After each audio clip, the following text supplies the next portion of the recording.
the pageantry, or the Brits love. I wish Satinder were here. He's from London.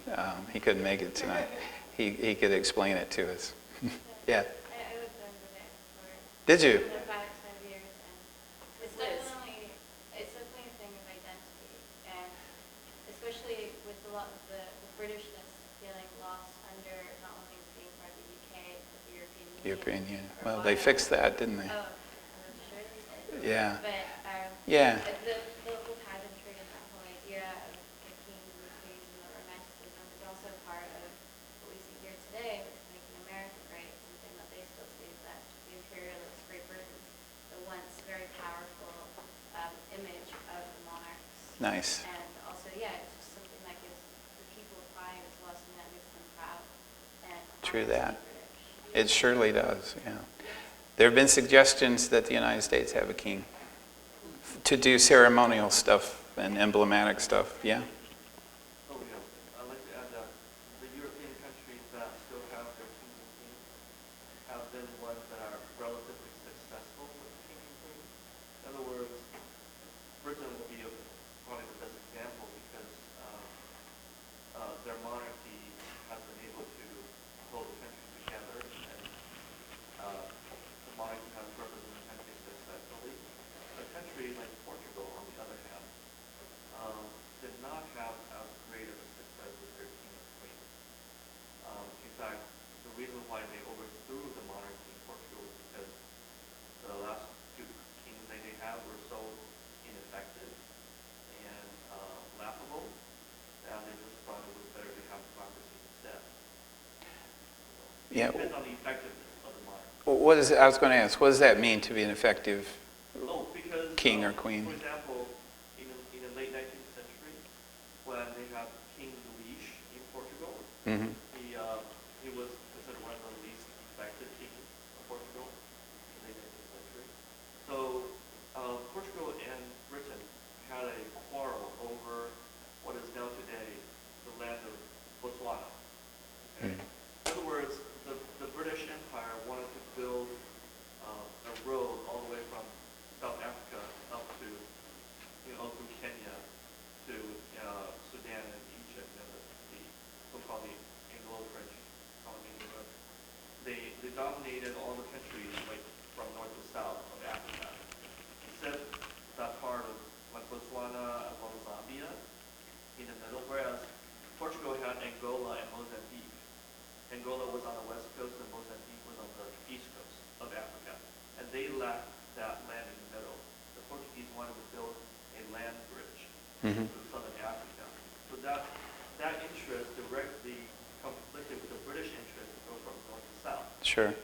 So then what happened? So then, of course, they got into a scuffle. Yeah. Then, and because Britain was so much more powerful militarily, Portugal had to back down.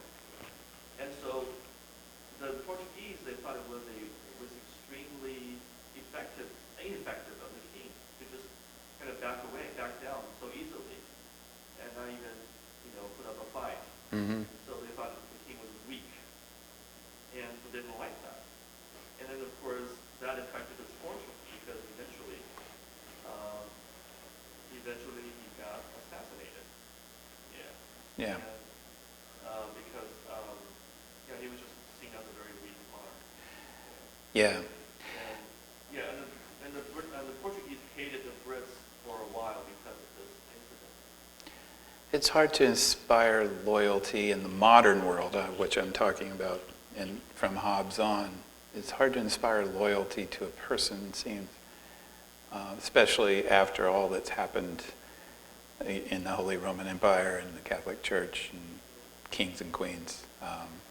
There's also always like to look at how technology changes things. So I think one of the reasons more doesn't happen in the 17th century that happens in the 18th century is the advent of newspapers and salons and coffee houses, actually. So you now have public areas. In fact, Habermas has this book called The Transformation of the Public Sphere. Just think about it. Before the 17th century, what was the public sphere that we kind of take for granted? didn't exist, really. I mean, you could go to the agora, or sorry, to the market, but that wasn't the public sphere. You went there to buy food. There was no public space in which to express yourself. And there was no semi-private space in which to discuss political matters, such as a coffee shop or a salon in France. And then there was no dissemination, no vehicle for disseminating information until newspapers happened. So I don't think it's an accident that democracy emerges in France and England with that technology. Yeah. You did have your hand up. I was just thinking, like, the English royalty is so tied into the church there over years, and how vested they are in creating the banks, and they've remained one of the most wealthy families in Europe. Yeah. And it's easy when you have your own guard to stay in power. I don't think anyone would see them as a threat Oh, either. yeah. There's hasn't been a real coup. Yeah. You know, I think it's that lack of the hat. I think because you don't have the hat on, you're not giving us puns tonight. Man without puns. There you go. See, you're not even trying anymore. Oh, still hats. Okay. Yes. Well, I am just kind of letting, as you're speaking, to think about how the Masons got a lot of pride in the fact that they were carrying forward the ideas that you're saying we're not given to the modern man in salons and things like that. They were creating their meeting. Yeah. So that's where, we have to just kind of, I suppose, give them a certain amount of credit. Sure. For taking it forward for it. No, I agree. A lot of that knowledge was secret because it had to be from, for centuries, actually. And they did. I think you're right. Yes? Rousseau, when he's referring to global packages, what parts of the world is he referring to? America. Yeah. This is also where you get nearly every film about a Native American. They were so peaceful and lived in nature. Well, they did, but they fought, and they're not this romanticized notion of us without being fucked up. They were fucked up too. Yeah.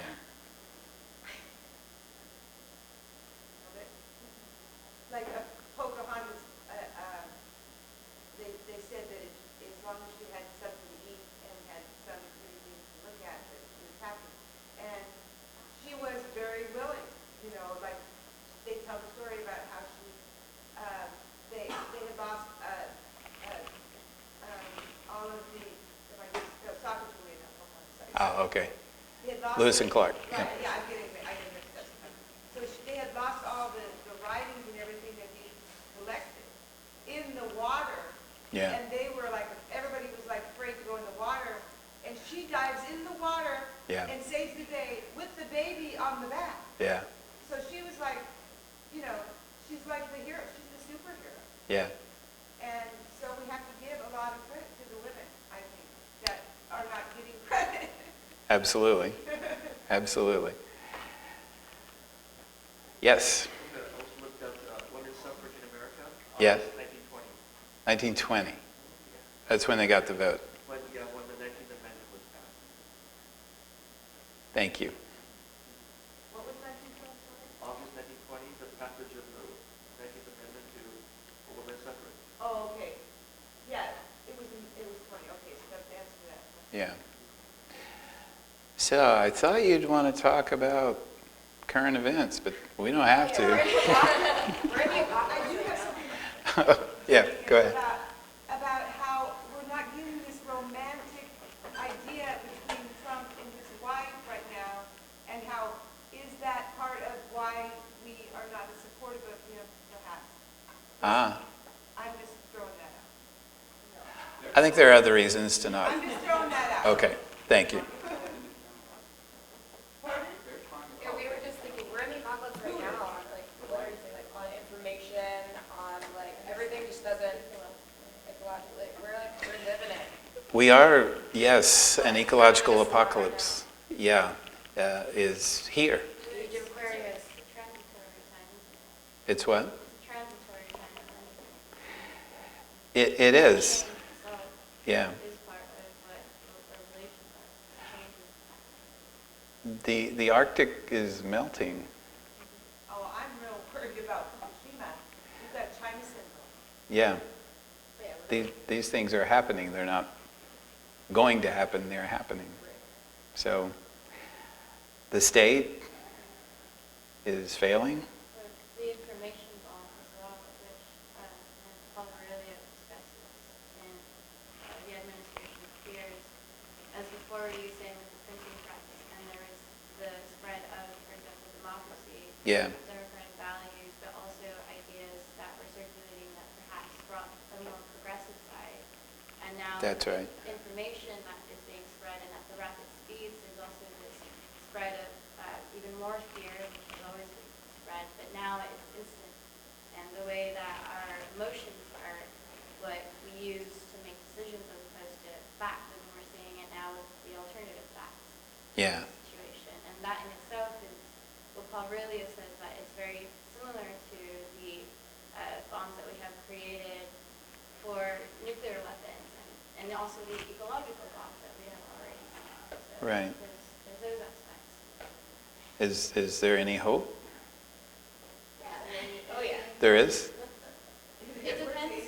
External Yeah. The aliens, I'm with you on that. Yeah. Aliens, we're ready. If enough people get their shit together. Okay. You gotta disarm them with comedy. Satire is what we need. Okay, comedy and satire. All right. Well, Jon Stewart quit, so yeah. Okay, well, we don't have to talk about current events. But, in fact, it's coming up on 8:30. We can go home early. Well, it's sort of It's not fascinating. Tuesday, it's party. Go ahead, David. It's sort of fascinating, I've been thinking a lot, partially through this course and partially through other things I've been reading, about these sea changes in thought. Yeah. And it is sort of fascinating. I feel like I'm caught up in one, but I'll never really, I may not Yeah. really know how it ends up, Right. because if you're in the midst of the revolution, sometimes you don't see the end. That's right. But it's also interesting, picking up on what she was saying, the idea of communication fueling social change. Yeah. Because it seems as if, one of the biggest gifts we have is the internet in a way, that we can call up the knowledge of man. I say that euphemistically. Sure. Right off the bat. But on the other hand, there is a lot of fake news and there's a lot of misinformation. And we're watching somebody who's actually not playing by the rules, riding that to the heavens. Right. I mean, isn't he the Leviathan? Isn't our current president Leviathan? I'm not trying to be snarky. I mean, doesn't he function that way? Or is trying to function that way? Is I alone can fix this. You shut up and just let me do this. I'm really not trying to be snarky. I'm being very serious. He reminds me of a Jesuit. He did study in that realm. He studied the... Yes, No. he did. He was great. He went to school. Oh, his boarding school, you mean? No, he went to college at, what's the name? I forgot the name. Wharton. Well, that's where he went to business school, He Wharton. went to a Jesuit. He did? Yes, he did. And he also is raising his children that way as well. Okay. And after doing a lot of meditating on him, I see that that is the way he operates, which is essentially plays both sides for the middle, is the way I would describe that kind of a, Right. which says, I'm always going to be saying from A to Z, Yeah. and you're never going to know really where I am. Yeah. From A to Z. But in the end, I've got my dedication towards something that you don't know. Yeah, That is behind the scenes, that's right. and that when push comes to shove, we're going to be getting what they want, regardless That's what I'm saying. So I've already figured him out. It's not, it wasn't, it took me a couple weeks, I have to tell you, but Wait, I'm what's sorry. What a I'm couple saying weeks is what? I had to have a shift with a lot of my understanding of him because Yeah. I thought of him as a lot less intelligent, a lot less devoted to things. Anyway, I have gone through a lot of, thoughts with that, and I'm fully convinced that he's essentially the epitome to me of a modern day Jesuit. And so that's where I'm at. Seems unfair to Jesuits, doesn't it? I don't necessarily have a lot of, Okay. okay. Well, I'm saying he's the artificial man. He's the Leviathan, isn't he? I mean, If you need to have a change, in a lot of things, America is specific. And if you need change, you need a fighter. And, he's a guy from Jersey and he's a Scotsman. We need Yes, he is. somebody strong Yeah. for America. We need Because Leviathan. He has slipped tremendously, in healthcare, in education. What is he doing to help education, and where has he shown that? Give him a chance. He's only been there a month. Well, wouldn't you agree that what we think is irrelevant in this new regime? What you and I think is irrelevant to him, like she was saying. Pretty much is What irrelevant. is Yeah. irrelevant? Yeah, And it is irrelevant this discussion is irrelevant to him. to him. Yeah. And I agree with that. Well, first of all, what my friend was saying is that if you don't know where he stands, that is the art of the deal. That's the art of negotiation. And in that sense, he's actually diplomatic. Because if you know where somebody's going, you can't negotiate with the world. If you With- know the world, which most people don't, Right. it's not that easy. Okay. You have to have a few things that you hold back so that you can't just be an easy mark. Sure. Okay, I'm going to jump in with the Okay. camaraderie that he has with food. Okay. I see in my, I have these big ideas of where we're going. My belief is that Russia is supposed to go over America, that essentially we are going to be, that we are Russia, not the other way around, and that we are supposed to be going that way.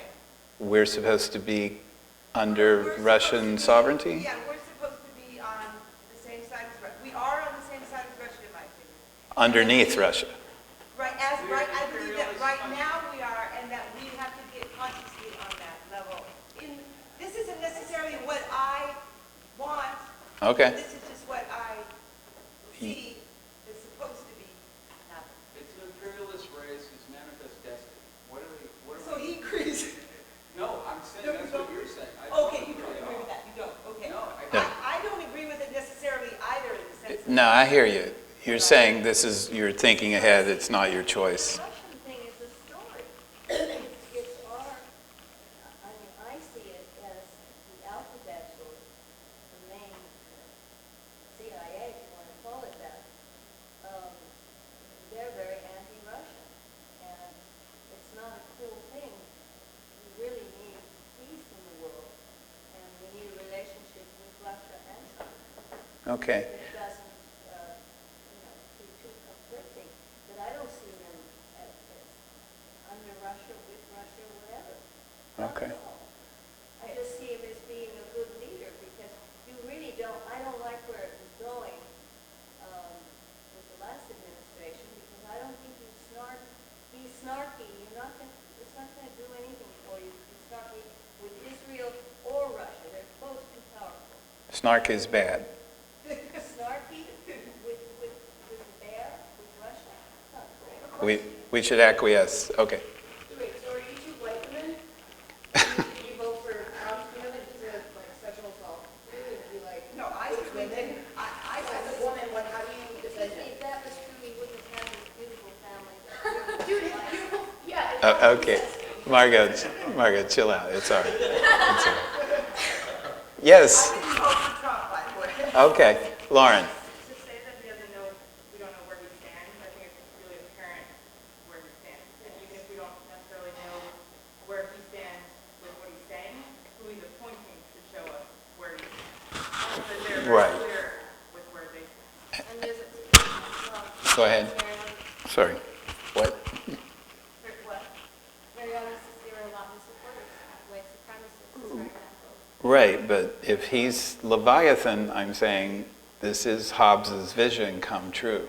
That's all I'm saying, right? Emily? To totally go back to the language that I thought about what moving away from the political element of this. Why do the female Leviathan? What about Why female? did they decide, you said there were originally two? Oh, we're going back to, yeah, the Bible. Oh, that's a good point. We didn't really talk about that. Right, we didn't. There were originally two. The rabbis say that that was one too many because it's the Leviathan's too powerful. So I've heard of the different predictions of that. Yeah. That the reason why the female one was killed because they don't want the Leviathan race to propagate. There's that too, right? There's that too, of course. Yeah, this is the mythological, not the logical. So the Leviathan lives for a long time. Keep that in mind. And also, isn't the Leviathan supposed to be a whale?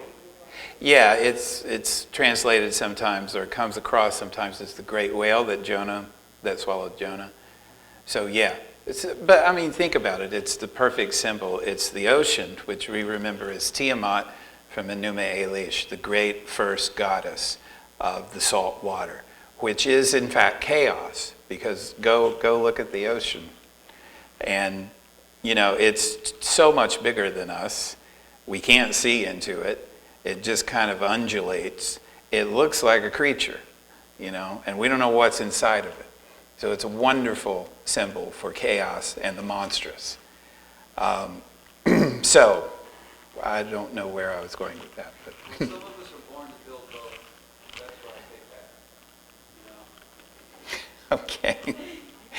To conquer Leviathan. Or at least navigate. Okay. Well, we have certainly done that.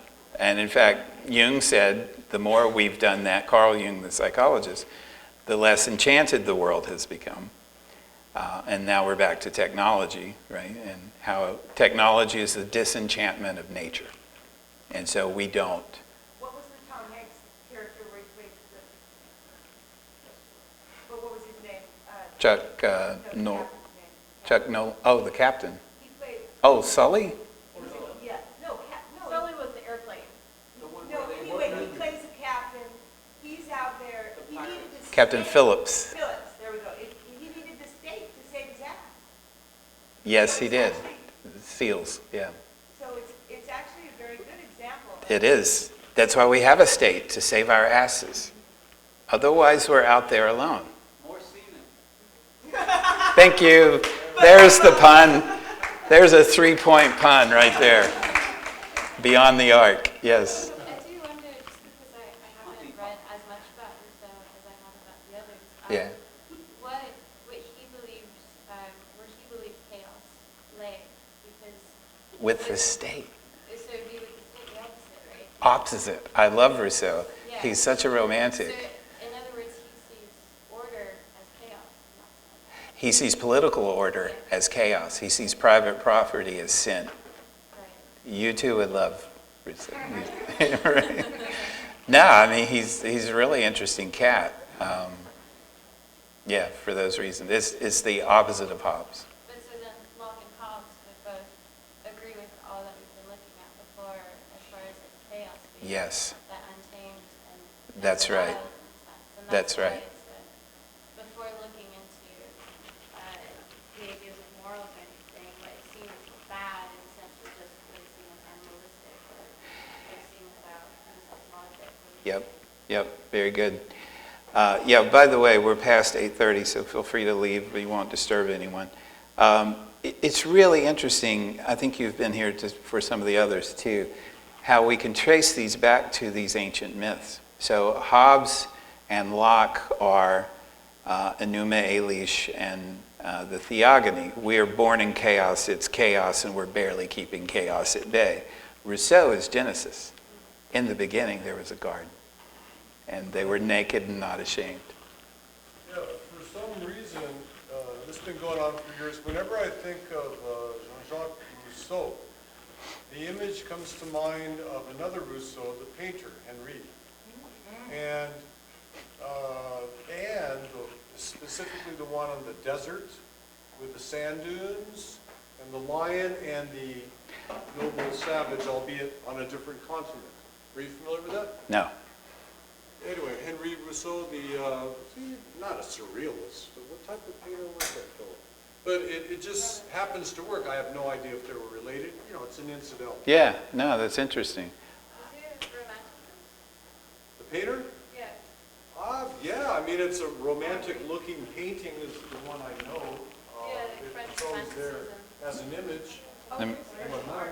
let me see if I can pull it up. Yeah, me too. I'm going to see if I can do that. Henri Rousseau. But you guys go ahead. It's called post-impressionism, naive art, or primitivism. Oh, primitivism. Yeah, there you go. Primitivism is kind of... All right, anything else you want to talk about? I thought you guys would be... Oh. Yeah, the one that was referred to is called the Sleeping Gypsy, 1897. Yeah, right, Now- sleeping. Now With in a the lion. Museum of Modern Art in New York. It's got the lion in it, the Yeah. sleeping gypsy, or Bedouin, actually, right, the lion. Anyone else? It's just backwards. I mean, it's overloaded. My brain, I'm thinking of how you're relating this to political systems, almost capitalist mentality, obviously, and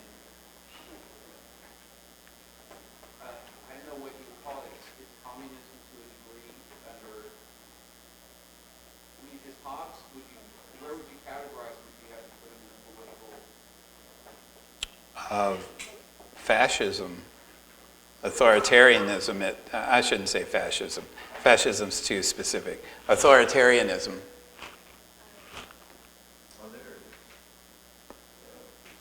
Yeah, There you go, Frank. yeah, that's it. Frank, what's the summary of what you're saying? Well, I don't know, I mean, when I think of Rousseau, who I haven't really read since basically high school, for some reason, this image comes to mind, even though it's, you know, a completely different person. Well, I think the idea here is that when man is calm within himself, the lion becomes pacified and the balance is sustained. But then this is just, you know, off the top of my head. Yeah, no.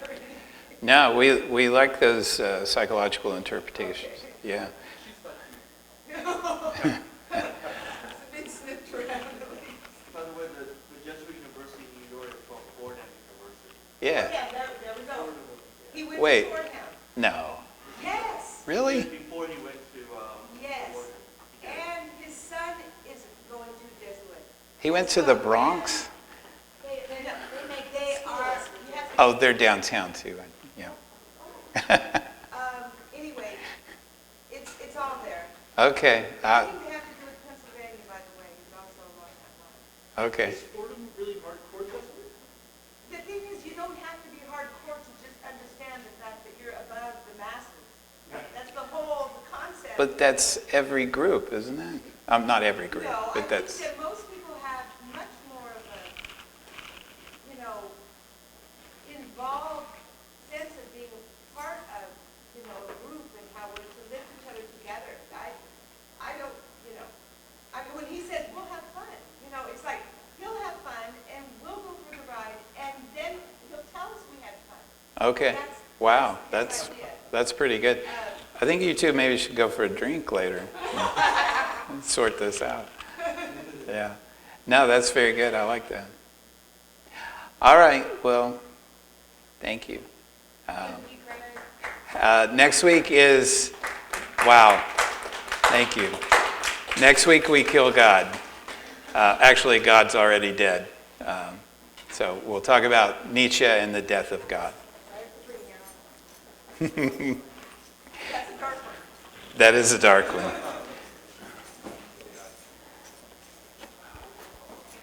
You open up Pandora's box? I did.